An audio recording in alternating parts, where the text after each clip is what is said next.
Good morning to all my students.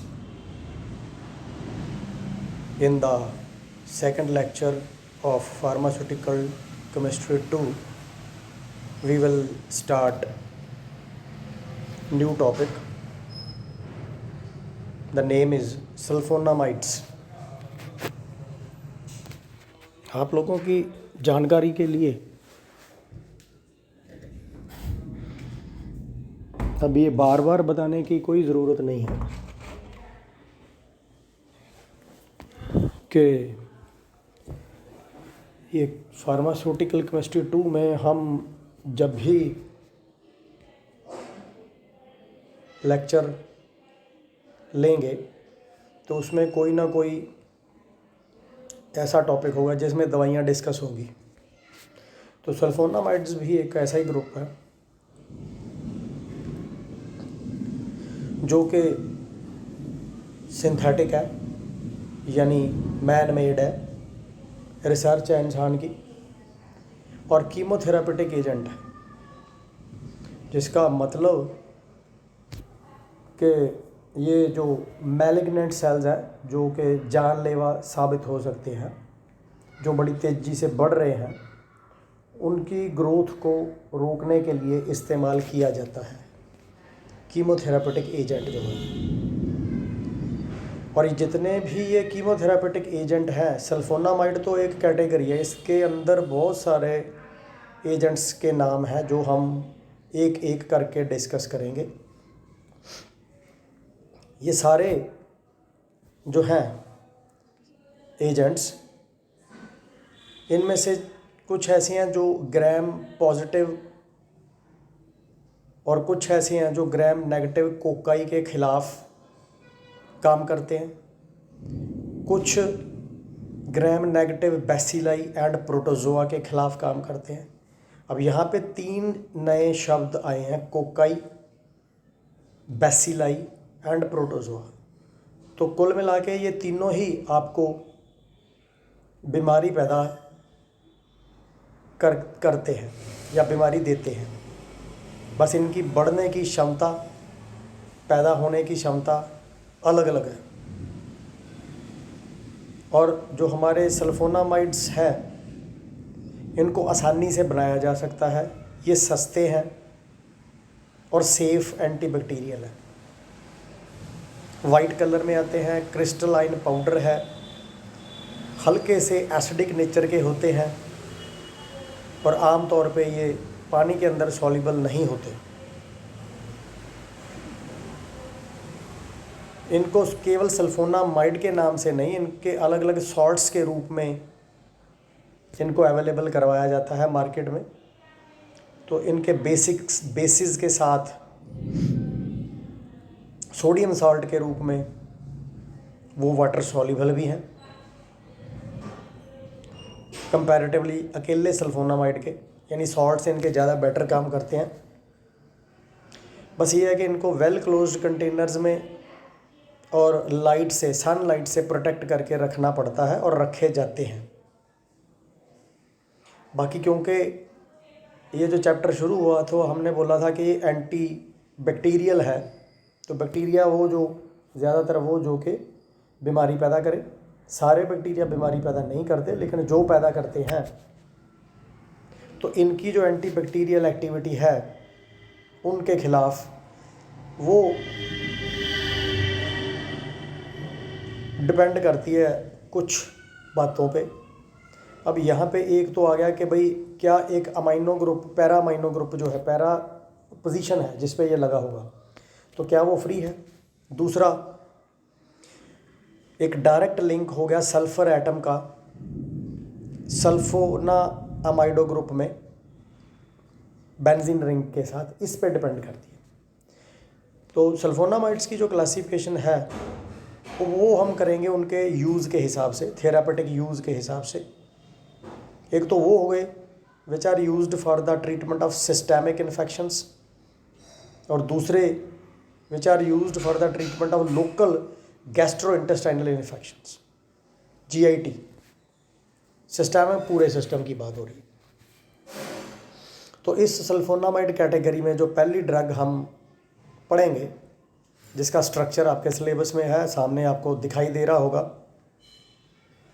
तो सल्फाडायाजाइन white और slightly yellow colour हो गया, ओडरलेस, कोई खुशबू नहीं है या कोई स्मेल नहीं है, आप कह सकते हो, ओडर नहीं है, यानी कि क्रिस्टलाइन है और पाउडर है, क्रिस्टल रूप में पाउडर। मेल्टिंग पॉइंट 252 से 256 degree Celsius, sparingly soluble in water, वो भी एट 37 डिग्री सेल्सियस, 1:8100 की रेशो है। सिमिलरली अल्कोहल एंड एसीटोन के साथ भी ये ऐसा ही है। फ्रीली सॉल्युबल है ये डाइल्यूट मिनरल एसिड्स में और in solutions of potassium and sodium hydroxide, इनके जो सॉल्यूशन है पोटेशियम हाइड्रोक्साइड का और सोडियम हाइड्रोक्साइड के सॉल्यूशन में फ्रीली सॉल्युबल है। अमोनिया वाटर में भी फ्रीली सॉल्युबल है, पर क्लोरोफॉर्म में ये इनसॉल्युबल है। अब आपको अगर ये सब अच्छे से याद रखना है तो आपको चार्ट बना के याद रखना होगा, यानी जितनी ड्रग्स एक चैप्टर में आपको करवाई जाएंगी, आप एक बड़ा सा चार्ट ले लेना और जितनी ड्रग्स हैं उतने कॉलम बना लेना उस चार्ट के, और हर कॉलम के ऊपर उस ड्रग का नाम देके, जिसका स्ट्रक्चर है उस ड्रग के नीचे उसका स्ट्रक्चर, उसके बाद नीचे उसकी प्रॉपर्टीज़, और एक एक चीज़ एक ड्रग की जो है सिमिलरली दूसरी ड्रग की ढूंढ के उसके सामने लिख लेना। तो वो कंपैरेटिव स्टडी जो होगी आपकी, वो आपको आसान कर देगी याद कराने में। जो सल्फाडायाजाइन है slowly darkened on exposure to light, अगर सनलाइट इसको मिल गई किसी भी तरीके से, तो ये धीरे धीरे इसका जो रंग है वो डार्क हो जाएगा। इसीलिए इसको वेल क्लोज्ड कंटेनर्स में लाइट से प्रोटेक्ट करके रखा जाता है। यूज़ इसके ड्रग ऑफ चॉइस है बहुत सारी इन्फेक्शंस में, जैसे कि pneumococcal, meningococcal, Friedlander's bacillus and influenza infections. अब ये बीमारियों के नाम हैं और उसको पैदा करने वाले के नाम सामने, न्यूमोकोकल, मेनिंजोकोकल, ठीक है। ये जो इन्फेक्शंस शरीर में आ रही हैं बहुत सारी, लेकिन जो सल्फाडायाजाइन है इसके कुछ टॉक्सिक रिएक्शंस भी सामने आए हैं। दूसरा ये कि इसको जब खिलाया जाएगा इसकी एब्जॉर्प्शन स्लो है, इसीलिए इसकी एक्सक्रीशन भी स्लो है, यानी ये लंबे समय तक बॉडी में रह सकती है और इसीलिए टॉक्सिक रिएक्शन दे सकती है, जिसमें नौजिया हो सकता है, यानी कि उल्टी नहीं आ रही लेकिन उल्टी जैसी फीलिंग आ रही है, वोमिटिंग, उल्टी आ गई, डायरिया, पेट खराब हो जाएगा, कॉमन है ये वाले साइड इफ़ेक्ट्स इसके। हाइपर सेंसिटिविटी हो सकती है, स्किन रिएक्शंस आ सकते हैं, और नेफ्रोटॉक्सिसिटी, यानी कि आपका जो नेफ्रॉन है यानी कि किडनी के ऊपर इसका प्रभाव जो है नज़र आएगा।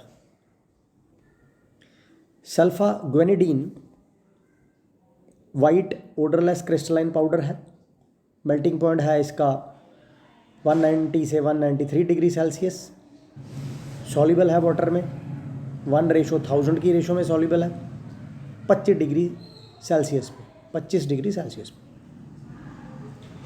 जिन चीज़ों में ये स्पेरिंगली सॉल्युबल है यानी पूरी तरह से नहीं सॉल्युबल, वो है अल्कोहल और एसीटोन, और कोल्ड ठंडा डाइल्यूट मिनरल एसिड्स में ये फ्रीली सॉल्युबल है, और सोडियम हाइड्रोक्साइड सॉल्यूशन में रूम टेम्परेचर पे भी ये इनसॉल्युबल है। हॉट गर्म यानी कि एल्कलाइन सॉल्यूशन, बेसिक सॉल्यूशन इसका, decompose the compound to sulfanilamide with the evolution of ammonia.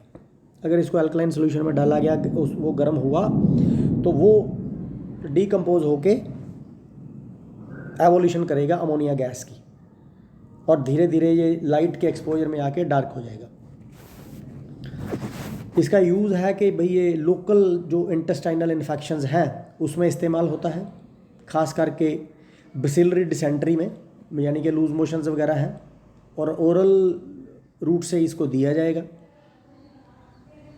लेकिन कुछ और जैसे ये चिकन्स जो है, जानवरों की कुछ कंडीशन है, coccidiosis,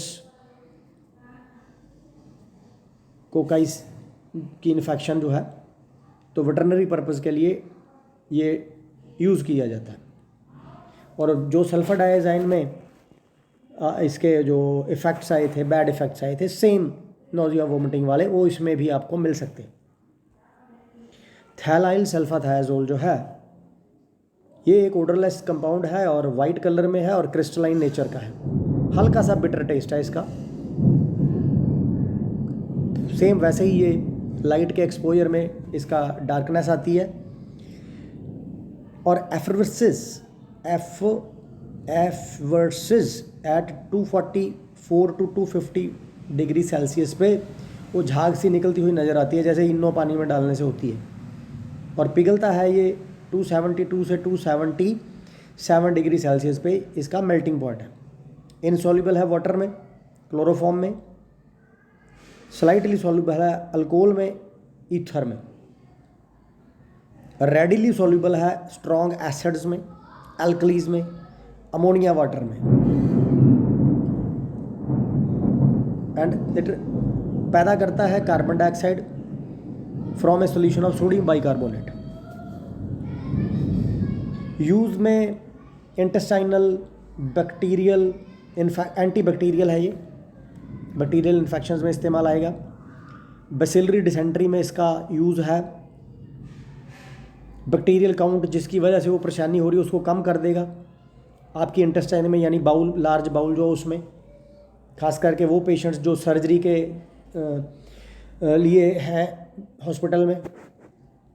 it is poorly absorbed from the intestinal tract. इसकी एब्जॉर्प्शन इंटेस्टाइनल ट्रैक में बहुत कम है। क्योंकि इसकी एब्जॉर्प्शन कम है तो इसकी टॉक्सिसिटी जो है वो भी कम है, तो इंटेस्टाइनल इन्फेक्शंस में ये काम में आता है। सक्सिनेल सल्फाथायाजोल भी सल्फोनामाइड कैटेगरी का एक प्रोडक्ट है। All are synthetic.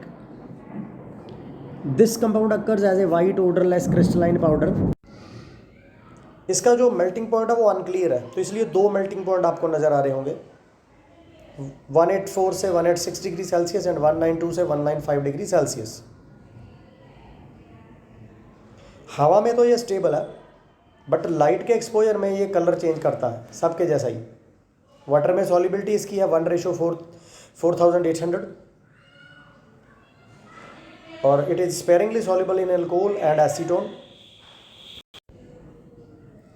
इनसॉल्युबल है ये क्लोरोफॉर्म में और ईथर में। अगर इसको इसके मेल्टिंग पॉइंट तक हीट किया जाए तो इसमें से बड़ी एक नाक को परेशान करने वाली इसमें से फ्यूम्स निकलती हैं जो आपके लिए कष्टदायक है। डाइल्यूट एसिड्स में, बेसिस में ये सॉल्युबल है। सोडियम बाइकार्बोनेट में डिज़ोल्व होता है सॉल्यूशन में और कार्बन डाइऑक्साइड बनाता है। प्रोटेक्टेड फ्रॉम लाइट हमेशा, क्योंकि नहीं तो ये कलर डार्क हो जाएगा। वैसे ये भी इंटेस्टाइनल इन्फेक्शंस में ही एंटीबैक्टीरियल एजेंट के तौर पे काम में आता है।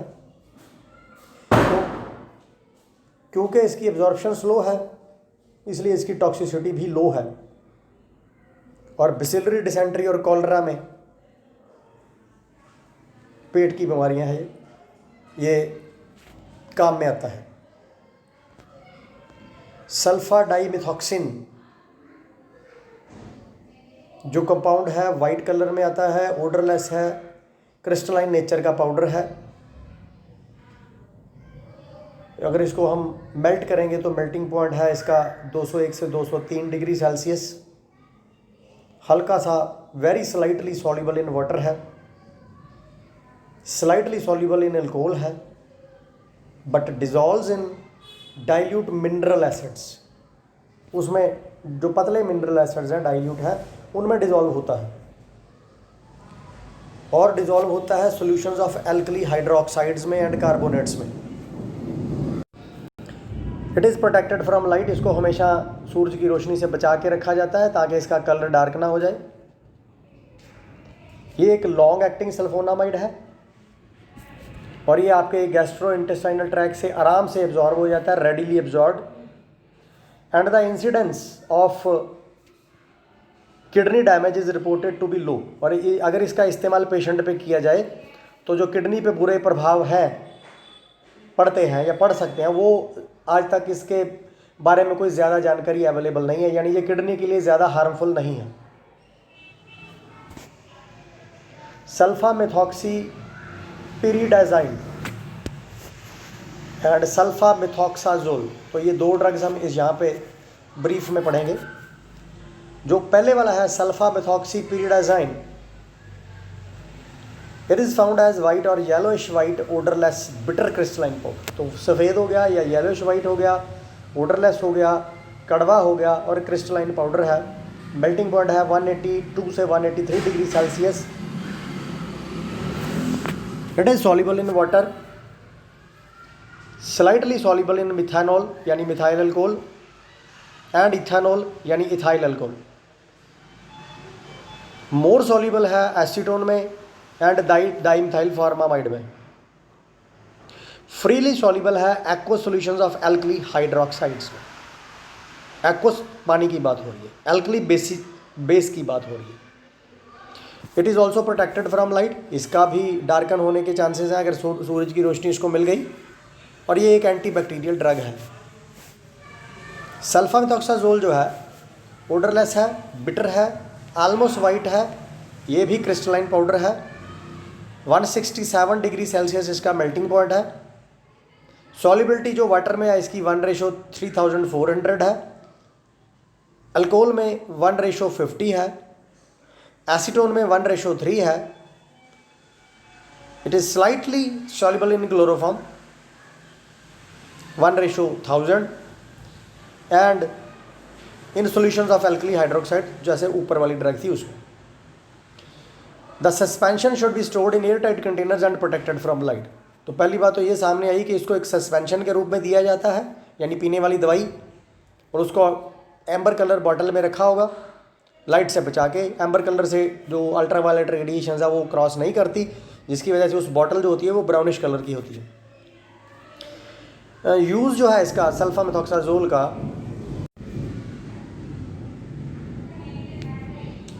धीरे धीरे कम हो रहा है, क्योंकि इसके प्रति जो रेजिस्टेंस है, प्रतिरोध ऑर्गेनिजम्स का, यानी वो जो बीमारी पैदा करने वाले जीवाणु हैं, वो धीरे धीरे इसको इस काबिल नहीं छोड़ रहे कि ये कुछ असर कर पाए।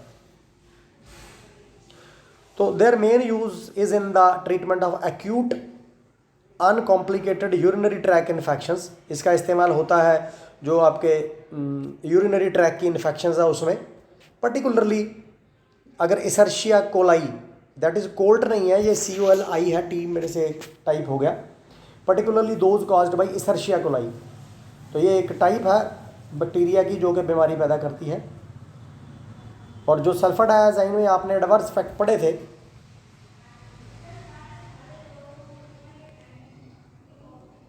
नोजिया, वोमिटिंग, डायरिया वगैरह, वो सब इसमें भी है। अब आई कोट्राइमोक्साजोल। इसमें दो ड्रग्स का कॉम्बिनेशन है, यानी एक है सल्फामेथॉक्साजोल और दूसरी है ट्राइमेथोप्रिम। तो जो कोट्राइमोक्साजोल है, it is a mixture of 5 parts of sulfamethoxazole and 1 part of trimethoprim.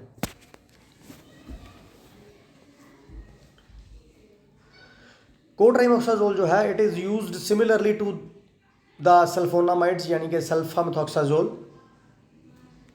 But is in a wider variety of infections. इसको थोड़ा ज़्यादा इन्फेक्शंस में इस्तेमाल किया जा सकता है कंपैरेटिवली उसके सल्फामेथॉक्साजोल के, क्योंकि ये एक कॉम्बिनेशन ड्रग है। जेनिटो यूरिनरी ट्रैक इन्फेक्शन, यानी वही आपकी जेनिटल्स की और यूरिनरी ट्रैक की इन्फेक्शंस की बात हो रही है। रेस्पिरेटरी ट्रैक की इन्फेक्शंस की बात हो रही है, जिसमें ब्रोंकाइटिस आ गया, नमोनिया आ गया। अगर आप सल्फामेथॉक्साजोल अकेले यूज़ कर सकते हो तो आप ट्राइमेथोप्रिम भी अकेले यूज़ कर सकते हो। तो ट्राइमेथोप्रिम अलोन जो है, it may be prefer to cotrimoxazole in urinary tract infections. तो कम्बिनेशन के कंपैरेटिवली इस कम्बिनेशन की जो ड्रग है ट्राइमेथोप्रिम, जो 1 पार्ट में इस्तेमाल होती है, उसको ज़्यादा प्रेफर किया जाता है यूरिनरी ट्रैक इन्फेक्शंस में। इसके भी जो एडवर्स इफेक्ट्स हैं वही नोजिया, वोमिटिंग, डिसेंट्री हैं। जैसे कि सल्फर डाइआज़ाइम में थे। इस कैटेगरी की लास्ट ड्रग जो मेरे हिसाब से है sulfacetamide, white odourless crystalline powder, melting point 182 से 184 degree Celsius, slightly soluble in water, ratio है 1:62.5, वो भी 37 डिग्री सेल्सियस पे, and ether same, soluble in alcohol, very soluble in chloroform and hot water, freely soluble in dilute mineral acids and solutions of alkali hydroxides. ये सारी drugs की जो सॉल्युबिलिटीज है आप सामने सामने लिख लेना, आपको आसानी से याद रखने में कोई परेशानी नहीं होगी, आप आसानी से सबकी याद रख पाओगे। Its aqueous solutions are acidic to litmus, जो एक लिटमस पेपर को एक एसिडिक रिएक्शन शो करता, इसके एक्व सॉल्यूशन भी लिटमस पेपर पे वही रिएक्शन शो करते हैं। सेम इसकी भी लाइट के प्रति सेंसिटिविटी है, इसको भी इसलिए वेल क्लोज कंटेनर में लाइट से बचा के रखा जाएगा। ये एक शॉर्ट एक्टिंग सल्फोनामाइड है, इसको पहले बैक्टीरियल इन्फेक्शंस खास करके यूरिनरी ट्रैक के इन्फेक्शंस में इस्तेमाल किया जाता था, आसानी से आपके जीआईटी से एब्जॉर्ब हो जाता है,